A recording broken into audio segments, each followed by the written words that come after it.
ዛሬም የሚገርም ውሎ ነበር የዋልኩት። እንግዲህ በማለዳ ነበር የተነሳሁት። ከስጋ ከተጀመረ እኮ በኋላ ትንሽዬ ኤክሰርሳይዝ አደረግኩኝ። ከዛ በመጀመሪያ ጉዞ ያደረግኩት ወደ ንቡ ወዳለበት ነበረ እና ባለፈው ያስገባነው ንብ እንዴት ሆነ የሚለውን ቼክ ለማድረግ ነበር የሄድኩት። ደስ በሚል ሁኔታ በሚገርም ሁኔታ እየተንቀሳቀሰ ነበር ያገኘሁት። ይሄ ከላይ በኩል የምታዩት ቀፎ ማለት ነው። ቀጥሎ ወደ ሁለተኛው እርሻ ሄድን። ሁለተኛው እርሻ ላይ ቲማቲሙ ፍሬ ማፍራት ሁሉ ጀምሯል። ከዛ መድኃኒት ረጨን። ከዛ 6 ሰዓት ስላለፈ ቀጥታ ወደ ከሰዓት ውሎ የነበረ የገባሁት። የሚገርም ውሎ ነው ያልኩት። ቪዲዮውን ላይክ በማድረግ ጀምሩ።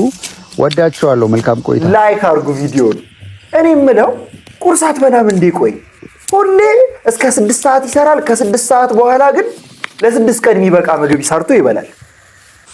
አንዳንዴ ምግቡ ከመብዛቱ የተነሳ ይመሽበታል ምናምን ራሱ ምግቡን እየሰራ ማለት። ግን የዛሬው ምግብ እንዴት ደስ እንደሚል ዱቄት ላይ እንቁላል፣ ከዛ መጀመሪያ ላይ ስጋ ነክ ነገር አይቻለው። አባቢሻ ይኸው መጣ። ግርማ ሞገስ እንደ ጂጂ ልስፈን ያገር ጸጋ ያገር ልብስ። ለስጋ ያለኝን አምሮት ግን ማን እንደሚቆርጥልኝ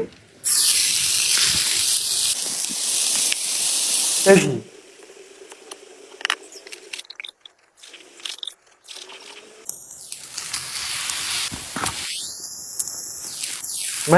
መረቅ ጥብስ ነገር ነው ገባሽ? መጨረሻ ላይ ግን ለመቃጠል ነው መሰለኝ ሚጥሚጣውን አበዛው።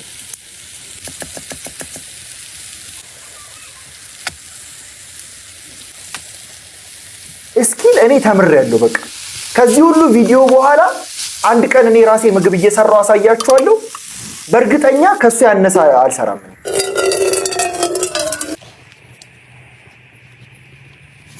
አሁንማ እስኪልሽን ገብቶኛል። አሁን ምን እንደሚያደርግ ታውቃለህ? ድስት ውስጥ ይከተውና እንዲነፋ ያደርገዋል። ውሃ ከቶበታል። ኧረ ቴክኒክ። እሺ አሁን ስሙ ምንድን ነው? ይሄን ምግብ እኮ ማውቀው የሆነ የኤዥያ ካንትሪ ላይ እኮ ነው። ተው ስሙን ንገረን።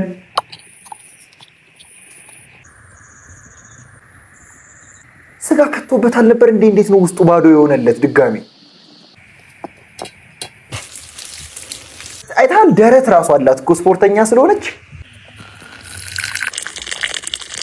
ዳቦ በስጋ ልበለው ይሄን ምግብ ወይስ ምንድነው ይሄ? ስጋ ካፕኬክ ልበለው?